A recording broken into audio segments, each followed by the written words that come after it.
Welcome to Gopher Football Weekly with Gopher head coach PJ Fleck. I'm Mike Grimm along with Justin Guard here to talk about a couple of exciting news nuggets. Certainly, the Golden Gophers get a win at Nebraska this past Saturday, and they get a shot now with Wisconsin, and Paul Bunyan's axe is on the line this coming Saturday. First of all, good to see you, Coach, and I'm guessing that you're feeling good about how your team in the face of adversity played and got a win on the road Saturday.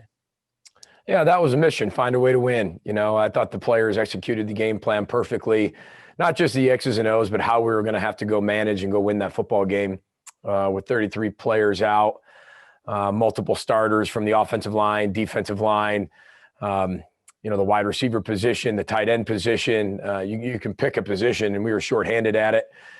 Played 22 freshmen, and I thought they played outstanding. I got 2 takeaways, which I think is the story of the game. And didn't turn the ball over.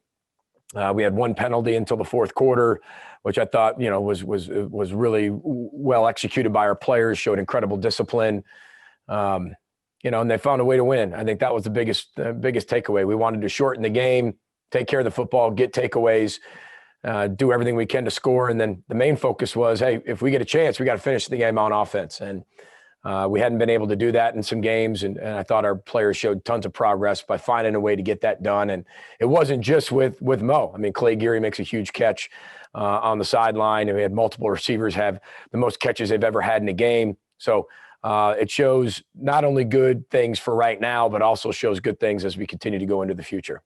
When you went back, Coach, and looked at your defense, just 3 points after halftime, just that late field goal, obviously a great start as well.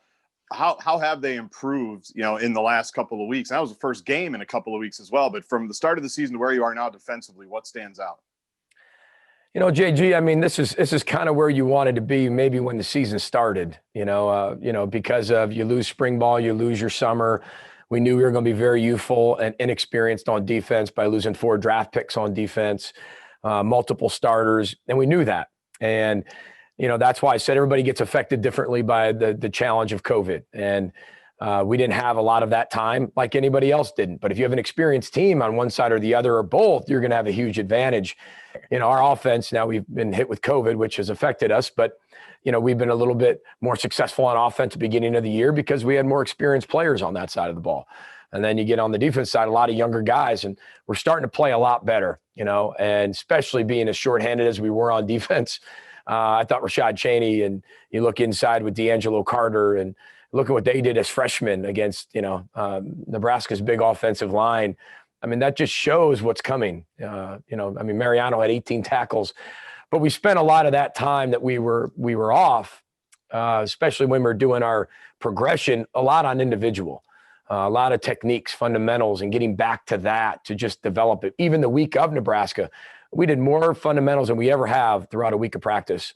And I thought that paid off with that young defense and so many guys that were out. So, again, complete team effort, but I thought that was one of the major differences. You mentioned Mariano Marin, 18 tackles. That's the most for a Gopher since Cashman had the 20 tackles against Northwestern a few years ago. And that time when Cashman got the 20 tackles, if you remember, he did not win Player of the Week defensive in the Big Ten that week. He won it the week after. I think it was against Purdue, or I think it was Purdue. He won it when the Gophers got the win. Well, the Big Ten didn't wait around, and it's kind of cool to see Mariano Marin get Big Ten Defensive Player of the Week this week. He was all over the field, and look, when the quarterbacks on the other team have the capabilities of running, how much more falls on him, and how did he obviously handled it very well? There's a lot more that falls on him, but I think it's also the progression of the other linebackers for him to be able to settle into his role. However, when you look at the game, he split reps between Mike and Will. So you have a guy playing 2 different positions, which is extremely difficult to do in our system. The Will linebacker, what Kamal Martin played last year, is in an incredibly active position. Not that the Mike isn't, but they're very different positions. And I thought he did a tremendous job going back and forth. And played really well. So he's just got it. This is a huge step in his development. It's a huge step for him of owning that defense and being an incredible leader on defense. He's one tough player. When you think of Big Ten linebackers, you kind of think of Mariano Marin. And again, we still have him for a long time. So we're really excited about his future. From where I can stand, I'm among the cardboard cutouts, but I always have a pretty good view of what you're doing during a game. And we've talked over the years, kind of your approach during any given game. I remember your first game, you kind of let your coaches coach and you just observed everything. The first game you ever had here. Some games you're bouncing around to all the different position groups. Looked like you were very involved, from the offensive line to the receivers going down to the defense. Was that a conscious thing by you, given all the different players that were playing, or am I reading too much into kind of your activity during the game on Saturday? Yeah, JG, I don't know if I have ever gone in and said, okay, I'm going to do this or do this a little bit more. I think besides the first game, to kind of just see what everybody does and how they respond. But I felt more than usual, I would say. I had to do more. Like we were all short-manned. We were outgunned. We were outmanned. We were everything, right? So everybody had to do a little bit more and had to do it better. So it wasn't just me. I know the camera comes on me probably more than everyone else, but everyone else was doing a little bit more. Our players were doing more.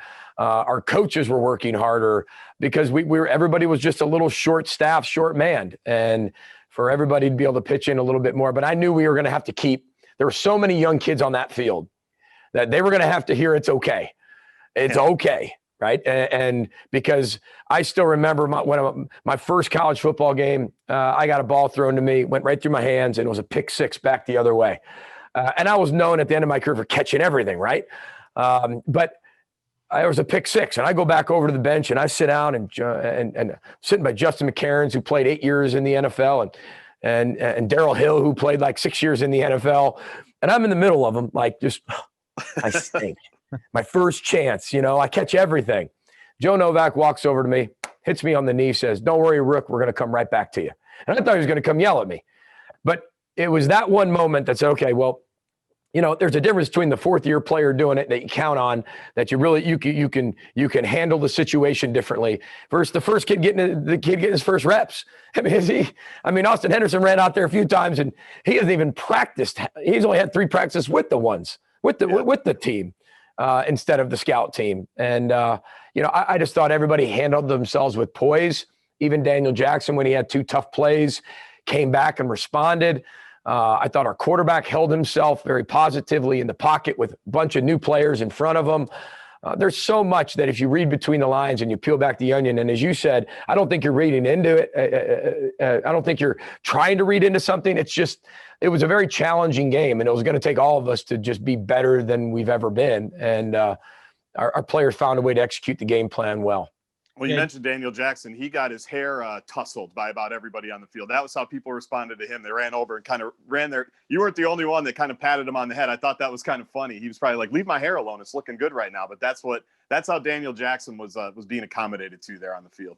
Yeah, you have small children, and I think it was exactly. the Minions movie where it's so fluffy, where she. I forgot her name, but I've seen that a million times, right? Me so you too. just want to Yep. just want to pat him on the head. But he responded really well. He's going to be a really good player.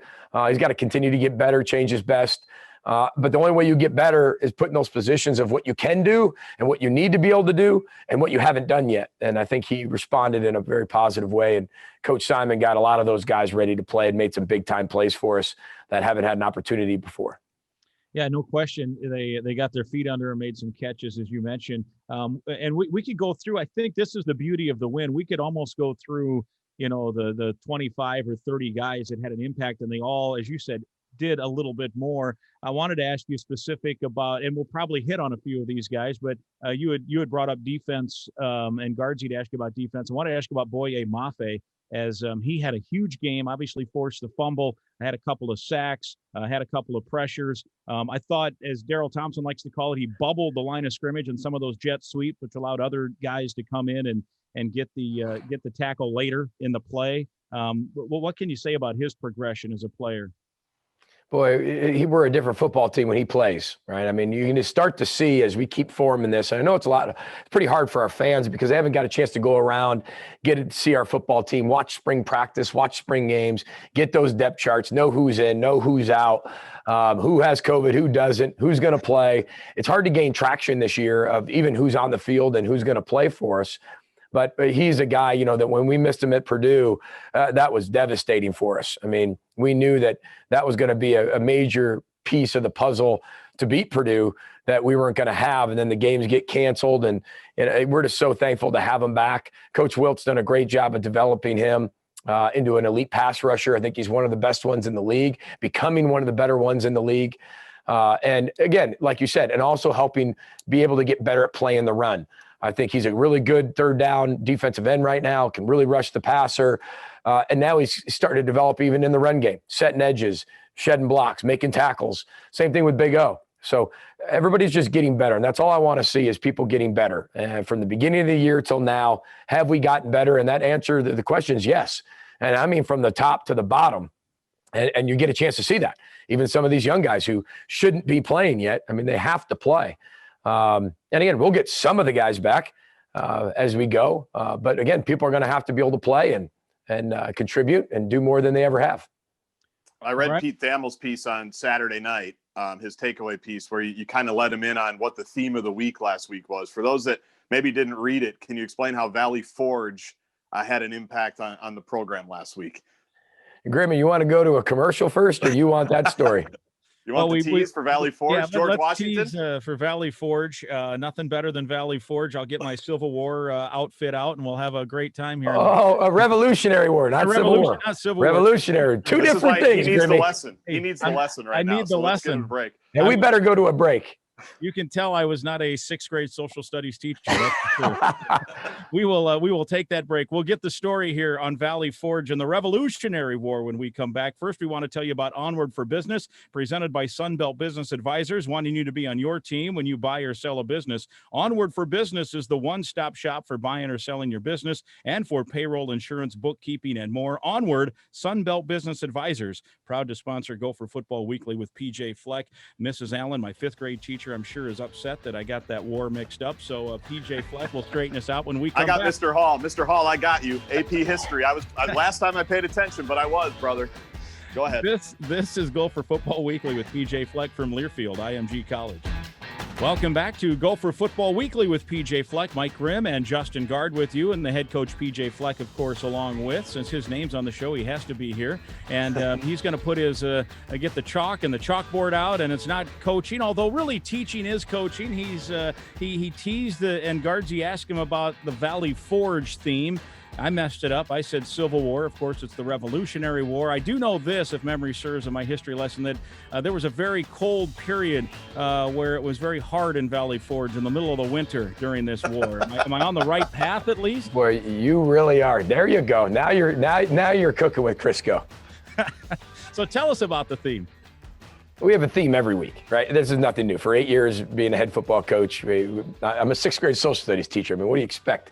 I mean, we're going to find a way to make sure we focus our team on what we need to be able to do, relate it to something in history, relate it to something current, and we're going to find a theme that kind of fits. And so, we have 33 players out. We've got 22 freshmen that are going to play. I mean, you're getting towards the end of the season. It's been really hard.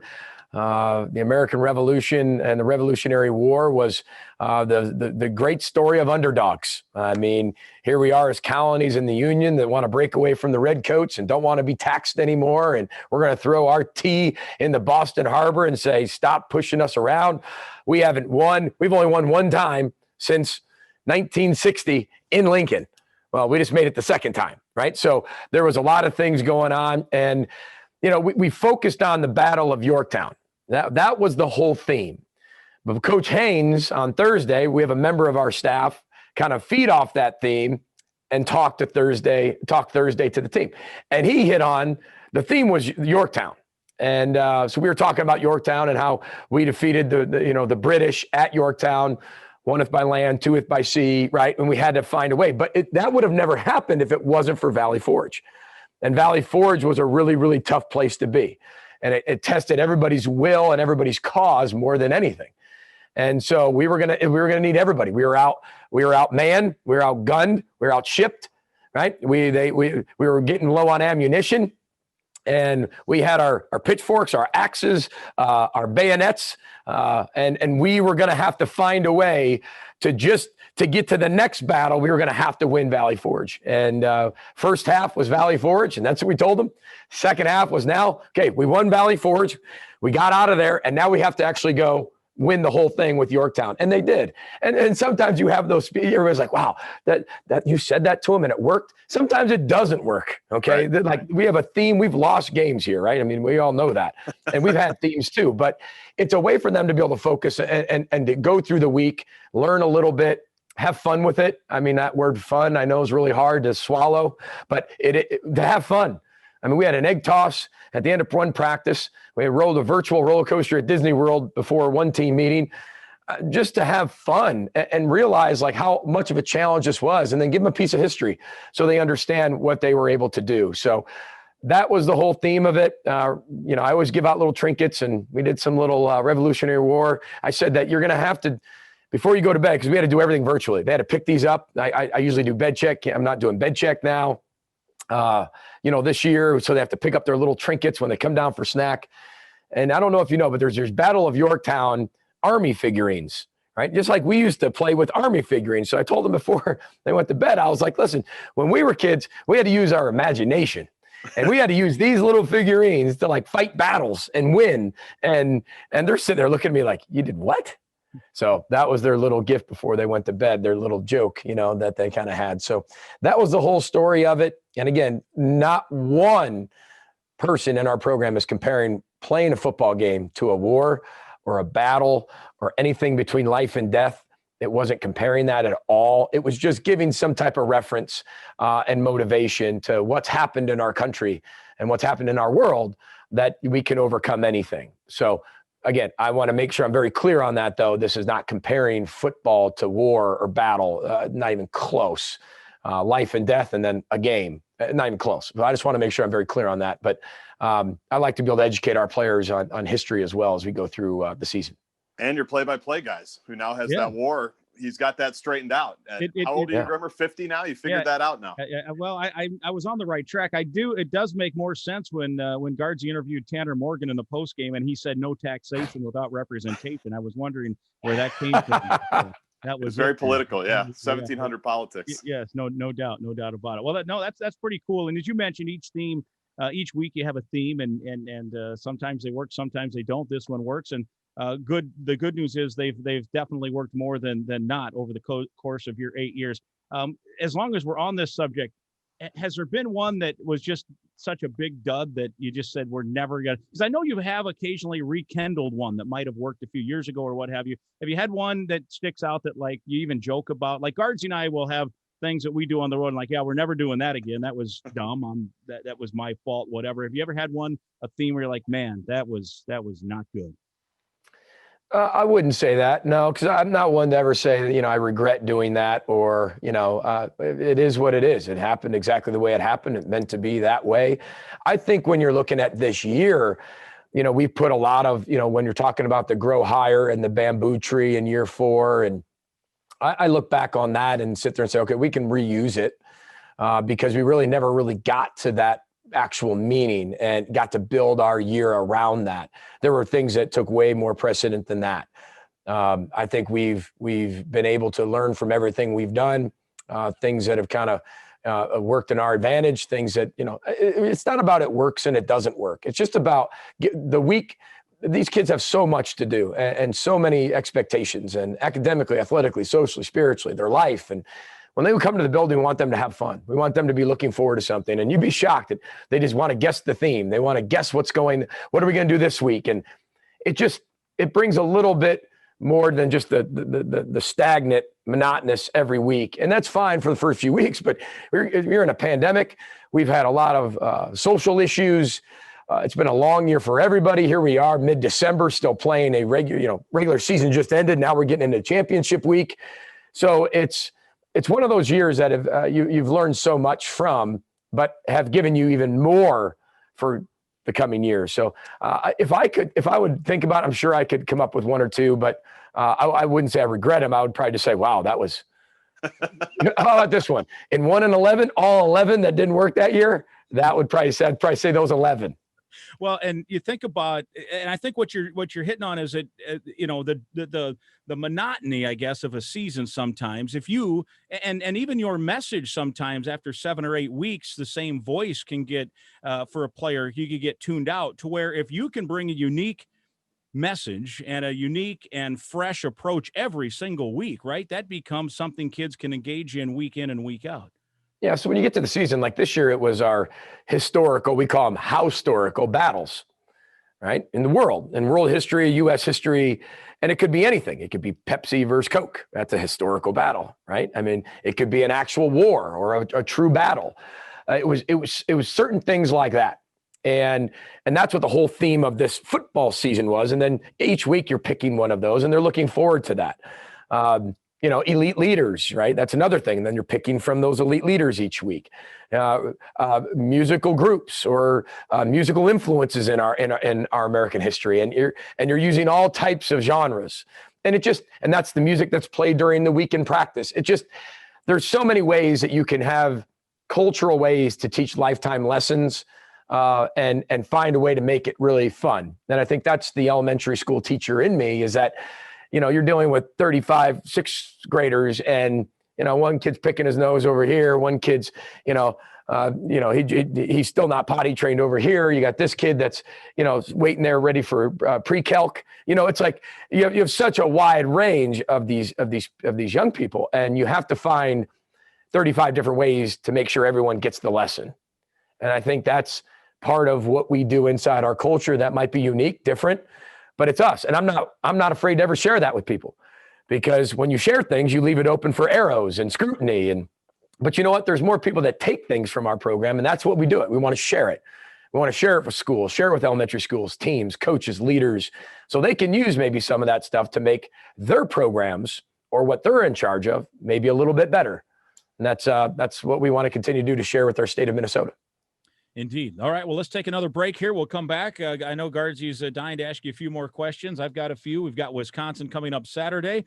We can continue to break down that Nebraska win as well, 24-17. Gopher Football Weekly is presented by Blue Cross and Blue Shield of Minnesota, the #1 health plan for Medicare in the state. We thank Blue Cross and Blue Shield of Minnesota for supporting Golden Gopher Athletics. Stay with us. It's Golden Gopher Football Weekly with PJ Fleck from Learfield, IMG College. Welcome back. It's more Gopher Football Weekly with PJ Fleck, Mike Grimm, and Justin Guard with you. We want to remind you, if you missed any portion of today's show, you can always catch it on demand via our Golden Gopher podcast. Download and subscribe wherever you get your podcast. Before we look ahead, and the battle for Paul Bunyan's axe will be happening on Saturday. It's a 3 o'clock kickoff. We'll take air at 1 o'clock from Madison. A couple of final wrap-ups on the big win against Nebraska. And you mentioned one of the very first things you said, Coach, at the start of the program was multiple starters missing up front. So you don't have the starting center, you don't have the starting left guard. So Nathan Bowe becomes your starter at center, his first career start. You move Andries back into where he had played in his previous life at guard.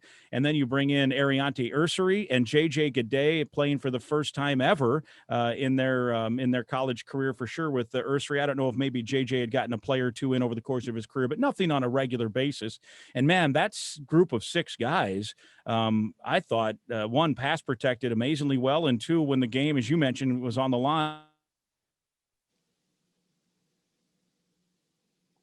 that last drive was reminiscent of kind of the Outback.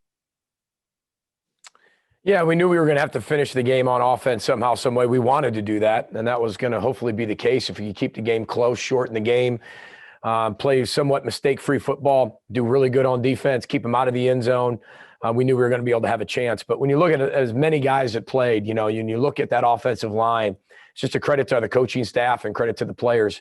Brian Callahan does a great job. Clay Patterson, Kenny Burns, they do an awesome job, especially with those guys. So, but that's the mentality we have. Your opportunity will come. Take advantage of your opportunity, and they definitely did that. Was it perfect? No. Is it the perfect recipe for success? No. But they found a way to be able to get it done, and we're just thankful. We got to play. I mean, the regular season's over, right? I mean, we finished 500, which nobody wants to finish in the 500, but there's 5 teams that finished 500 and above in the regular season. We're now in Champions Week, which was not on the schedule, right? In terms of it was, but you don't know who you're going to play until yesterday, right? So the regular season ends, we finished 500 or above. 5 teams did that. I mean, think about that. We finished 5th in the Big Ten, right? And with all the challenges we had and what happened, I'd say that's, again, people are going to look at it and say the things they want about it. I'm so proud of our team, our players, our kids, for what they were able to do, and our staff. So, that's only the second time we've won there since 1960. That's a big accomplishment. And not only that, we're 18-7 in the last 25 games. I mean, that's the best since the 60s. And, I have some stats because I just told our team that too. So, I think that's phenomenal. And again, it's not what you want. You want to win every single game. But when you look at where we were and what we were able to accomplish, I'm really proud of the progress we're making. On that final drive, it starts with a really nice throw and a really nice catch by Clay Geary, a guy that you've talked about as you've talked about your group of receivers the last year or so. Is a guy who's been playing behind, obviously, some all-time greats here in the program. But tell us a little bit about that play and also just Clay's progression from a guy who's, like I said, sitting behind those players to now making an impact for you. Yeah, I mean, the one thing about our program is just because you're the next guy doesn't mean you're going to be the next guy in. You got to earn that. And Clay Geary's earned it. I mean, Clay Geary has gone through a lot in the last 3 years to be able to be in the position he was put in and have the confidence to be able to go do that. Not that we haven't played him before, but to have the opportunity and the confidence to make those plays himself. He's been through a lot to get to that point. So very rewarding to watch a guy like that who has earned everything he's gotten, and to have success on Saturday was really, really important. For everybody in our program, but especially for Clay. I'm really happy for him. I know he's going to continue to stay hungry and change his best because he can be a really good player in this league, and he showed that, and he's got a great role for us. Coach, when we started this segment, I asked you about the offensive line, and then I kind of segued into just the general drive. I do want to specifically ask you about the line, and not just about what they did Saturday, but just kind of the future too, because as you look at it, you got, both. I mean, you guys know way more than I just watched from an untrained eye. And look, everyone on occasion is going to let a guy get by them, but there were some pancake blocks by some guys that hadn't played a lot of football on Saturday, which is pretty cool. So you got those guys, the new guys, Ursary and Gaudet and Bo finally getting in. You've got, and I don't know, maybe you can help enlighten us here. You've got seniors who maybe can come back. Maybe they want to move along. Maybe they want to be Gophers. And you've got guys that have opted out or that are injured that started last year that might be back. What is the offensive line? Tell us the situation there. Well, it's ever evolving. It's always evolving, right? Coach Callahan, I don't think anybody develops offensive line better than Coach Callahan. I'm not talking about getting all the 4- and 5-star guys and letting them play and then put them in the weight room. I'm talking about full development, 2- 3-star kids that get a chance to get here and really have 4 or 5 years of development. And again, everybody uses that against us. We haven't had an O-lineman drafted in 18 years. That is going to change very quickly. We have 8, 9 guys on this offensive line on this team that are going to be drafted. So that's going to change. And people aren't going to be able to say that about us anymore. They ain't going to be able to say that we haven't had this drafted since 1970 something. They can't use that anymore. And that's what's great. We're building that. And when you look at where we are going to be next year with our offensive line, with the guys that are seniors that are coming back, plus the freshmen that are playing now, plus the guys we're bringing in, plus the guys who have opted out, we feel really good where we are in the future with the investment that we've made over the course of these years to do it the way we've done it. We're going to start seeing the benefits of that here very shortly. So in Valley Forge, which was the first half, if I listened last segment, you had to take all your timeouts, including a couple on offense. And I think we talked at halftime saying we got to get some things adjusted. In the second half, it seemed like the play clock wasn't the issue that it was in the first half. What was the difference between first half and second half in terms of, was it getting the plays in, getting people organized, where you didn't have to call timeouts in those situations? Well, Valley Forge, I mean, they were eating flour and water. They just took a scoop, and that's, it was. Here's the thing about the timeout stuff, because I hear this, and you guys have watched football a long time.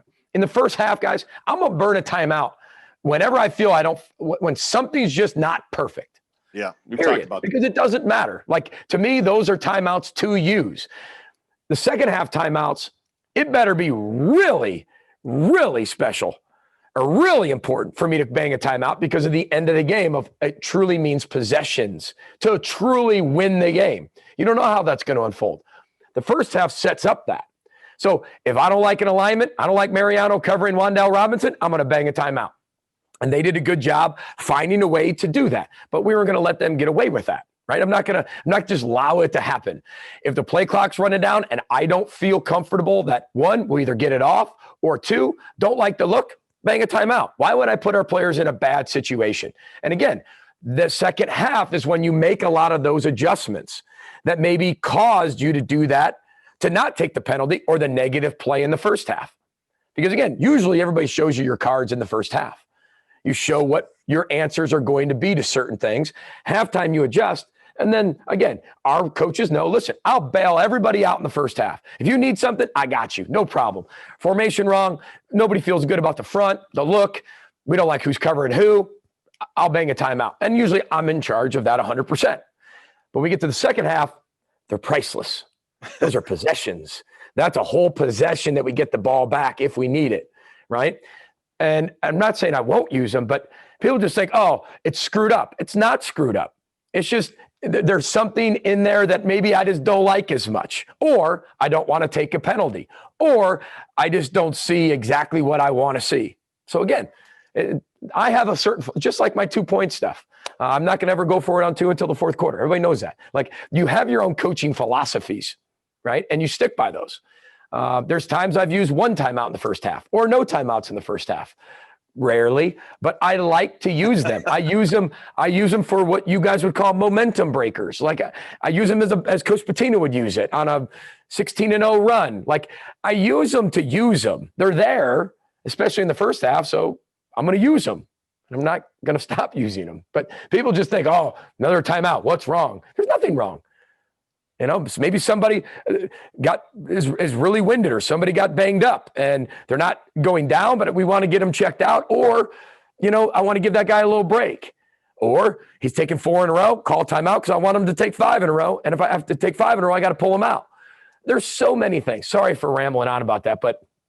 Well, no, as you know, it comes up a lot. People do, they're interested. So I'm glad we asked it. When do you decide? Like, is it like on the play clock? Is it 3? Is it 2? Is it just a feeling you have as things are going? I'm sure it's different for everyone. Yeah, just remember, those aren't earmuffs. Like, there's constant communication, and I'm going back and forth, defense, offense, special teams, going back and forth, boom, boom, talking to all of it. And you're managing the game. And as you're listening to things come in and you're watching it all unfold, and you're watching the look and you're watching the play, and then you're watching it being checked, and what they check, their check, there's certain times where you're like, all right, why put ourselves in that position? And then for every other reason. So you don't decide early. You usually decide pretty late. Well, and to your point, so I'm sure Joe Rossi or somebody was in your ear saying, oh, we got Mariano Marin on Wan'Dale Robinson. You bang a timeout. There was everybody could have seen that one. Yeah, I saw that one myself. But yes, he did say it, but I saw that one. But you take the timeout, and then in the second half, they're more precious. There was a time where Mariano Marin was lined up with Robinson and followed him down the field and broke up a pass. So, I mean, you don't take the timeout there, and you have to do what you have to do, and he makes the play, which was kind of cool too. Yeah. All right. Yeah, it's not that we don't believe in Mariano matching up with Wan'Dale, but we can address that at halftime, and we can tell him it's okay. Because, you know, they did a good job formationally to get Mariano out there. And they had to do a lot of things to make that happen, okay? And they get paid to coach too. And their guys get full ride scholarships too. So at halftime, though, we made a certain adjustment and made sure they knew, Mariano, here's what they're doing. And if you ever get in that position again, make sure you get a little bit more depth. And if they run that, get a little bit better angle, because the first time that he might not have known that. Right. And so we can get to that. And he did a great job in the second time. So, again, sometimes it works, sometimes it doesn't, but they're there for a reason. No doubt about it. No doubt about it. All right, we'll take our final break. We'll have our final segment when we come back. Stay with us. It's Gopher Football Weekly with PJ Fleck from Learfield, IMG College. Welcome back. Our remaining moments with head coach PJ Fleck on Gopher Football Weekly with PJ Fleck, Grim and Guard with you. And Coach, the battle for the axe we thought wasn't going to happen, and now here we are. It's back on. I know last week you were on the record saying you were hoping that there would be a way to work it out, and once the schedule started to come together, it looked like it would be a possibility. Kind of take us through from the school and coaching staff side of things. Did you have to lobby hard with the league, or was the league like, yeah, this makes total sense, let's do it? I didn't think anybody really had to lobby hard. I think, you know, you have so many different scenarios. You know that Ohio State's going to play Northwestern. That's done. You've missed a rivalry game with Wisconsin, Minnesota. You missed a rivalry game with Indiana and Purdue. And when you start making sense of the league and you just say, well, that makes sense and that makes sense. So I don't think there was a lot of lobbying. I think us saying that we want to was important on both sides, Wisconsin and Minnesota, to uphold that rivalry and the many years that it's been played. And the people that have played before us and our team, and then the people who will play way after us. I mean, it's that important. And I know both fan bases feel that way. So really excited about the opportunity to get the Axe game in. And, again, but the lobbying, this wasn't like, you had to lobby to get the season back or anything like that. It was just, hey, listen, we'd love to play it if it's available, if we can make it work, why not? There's been a lot of changes. There's been rules changed. So why not? And if we can make it work, we're both, willing to do that. And I'm not speaking for Wisconsin, but I know for us that we wanted to, and I'm sure they did too. And that's how the game worked out. How unique is it this year? I mean, everything's unique, but how unique is this week in particular with National Signing Day on Wednesday, preparing for a big game against a rival, but also trying to bring in the next group and get everything finalized there? What are the differences and the challenges? Oh, you've never done it. That's the challenge. You've never done. It's another thing you've never done. We hope to do everything we can to have everybody sign Wednesday morning, right before practice, and during meetings. That's what's unique because we practice in the mornings. So it's going to be very unique. I give this class a lot of credit, and I'm talking about everywhere. It's just one of an unbelievable class. And not high in numbers, but when you look at, because again, we kept those numbers manageable because again, the amount of scholarships you're going to be given, again, that's a little bit not set yet. So you got to be really careful with that. But I give this group a lot of credit. We'll talk more about that on Wednesday, but most of these guys have not visited. Whether they sign now or in February, they're not going to be able to visit those places because of the dead period running through April.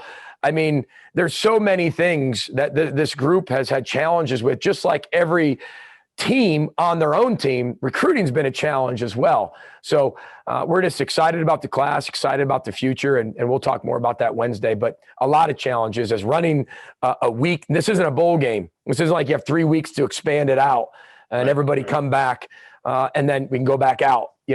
This isn't that. You're in a game week. You're in a kind of a post-regular season championship week type format, and it's never been done before. So, but we're really anxious. We're excited about it, and really thrilled to add these members. What can you tell us about Wisconsin? Or Wisconsin, their defense is playing exceptionally well. You look at that Iowa-Wisconsin game until the fourth quarter late. I think the score, Iowa was able to add a few more late. But both defenses were incredible in that game. Defense, the Wisconsin defense is huge up front, very active up front, strong with the front seven. Great job playing, a lot of man coverage on the outside. They keep everything in front of them, limit the explosive plays, very physical. And offense, they're going to run the football. They're going to do all their reverses. They're going to get in they're going to get in their condensed formations. They're going to expand out. They're going to run, their run game that they do. Quarterback has played exceptionally well, especially as a freshman, dating back to when he started. Again, we got to be the best we can be. We can't worry about what they're doing or how they've played or when they played this or when they played that. Take the film for what the film's worth. They're a really good football team. Everybody knows that in our league. Everybody who's played them understands that. We know that. We're now 2 touchdown underdogs again. But rivalries, that all gets thrown out the window. We got to be able to be our best. Play our best. We'll get some of the guys back. But again, there's going to be a lot of people who have to step in and play and get a chance to play in maybe their first Axe game. I did want to say, to quantify how much you've improved since this game was originally on the schedule, you were 3 touchdown underdogs back then. Now you're 2. So you've improved at least 1 touchdown in the views of Vegas. You can use that if you want. But in terms of getting guys back, as you mentioned, how do you kind of assimilate guys back and bring in more people and all that with what you're expecting Saturday? Yeah, again, JG, the great thing about it is, you're not in charge of it. You listen to the medical teams. And as I started my presser after Nebraska, I meant exactly what I said. That's not political. That's not a political statement.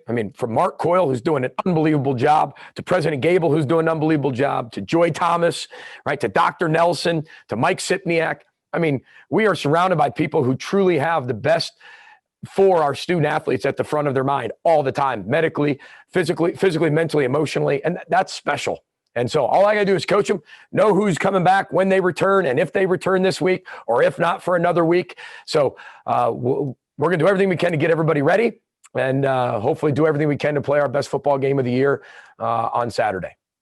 One quick follow-up. You mentioned this isn't a bowl game, but I do want to ask you about that. We just have a minute or so left. Pitt and BC and a couple of others have said they won't go to a bowl game if invited. Have you guys put thought into that? And if you get an invitation, will you play a bowl game if everything health-wise works?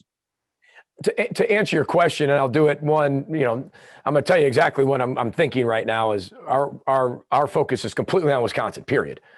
But those decisions will be made later on. We have not had those discussions yet, but that's going to involve players. That's going to involve staff. That's going to involve administration. That's going to involve our doctors. That's going to involve every single person, rightfully so, and should be. And again, we know we have a game this week. That's all we're going to focus on. That's all we're going to do. We're going to do everything we can to create the safest environment this week for our team to put the best product on the field on Saturday, period. All right. And now one last one. This week, the Gopher men's hockey team rose to the top of the polls. They're the number one team in the country. They're 8-0, the lone unbeaten. And I want to know if you believe that may track back to when they had a guest goaltender in practice a year ago. Do you think that's when things changed for them? Well, yeah, because I just didn't let any shot go by. I made sure that every shot was blocked, and they had to change their best, and every hole was accounted for. And, it was, I just appreciate the opportunity from Coach Motzko to go in there and make them better and, challenge myself and them.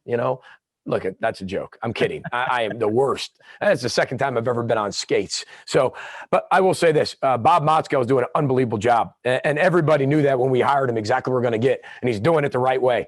Sometimes when you do it that way, at the beginning, you're like, wait a second. And everybody's, oh gosh, what's going on? Listen, this is the number one place for hockey, period. The number one place in the country for hockey. And everybody knows that. And I'm so proud of him, and it's so fun to watch. Multiple text messages back and forth when I get a chance, and I get a chance to watch his hockey games, and I'm just so proud of him and his team. He talked about how youthful and dangerous they were last year. Yeah. A lot of people didn't want to hear that. Nobody wants to hear that. Well, they're listening now, and he's dead right. And he's a very, very elite coach, and he's been a good friend to me. And it's great to have the epicenter of hockey come right back home where it belongs. So we're excited for him. All right. Well, speaking of bringing something back where it belongs, how about an axe on Saturday back here in the Twin Cities? Huh? You got it, guys. That's the plan. All right. Sounds good. We appreciate it. That is PJ Fleck along with Justin Gard. I'm Mike Grimm, and we will take air at 1 o'clock Saturday, 3 o'clock to kick off Minnesota and Wisconsin. This has been Gopher Football Weekly with PJ Fleck from Learfield IMG College.